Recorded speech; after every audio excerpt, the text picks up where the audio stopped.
Evening আজি এটা কেকৰ ভিডিঅ' আপোনালোকলৈ আগবঢ়াইছোঁ। কেকটো আছিল হাফ পাউণ্ডৰ আৰু ভেনিলা ফ্লেভাৰৰ আছিল। মোৰ লগৰ ছোৱালীজনীৰ ল'ৰাটোৰ মানে আজি বাৰ্থডে, সেই কালি মোক তাই ফোন কৰি কৈছে যে এটা কেক বনাই দিব লাগে আৰু কেকটো বোলে বেড বল বনাই দিব লাগে। সেই বনাবলৈ চেষ্টা কৰিছোঁ, মোৰ পাৰফেক্ট হোৱা নাই, হ'লেও বনাইছোঁ। আপোনালোকে চাই ক'বচোন কেনেকুৱা হৈছে।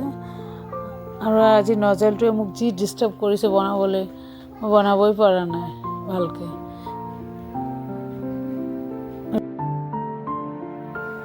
কেকটো চাই আপোনালোকে মোক কমেণ্ট কৰি জনাব হৈছে নে নাই। আজিলৈ আহিছোঁ, বাই। মোৰ চেনেলটো ছাবস্ক্ৰাইব কৰি দিব আৰু লাইক এটা কৰি দিব।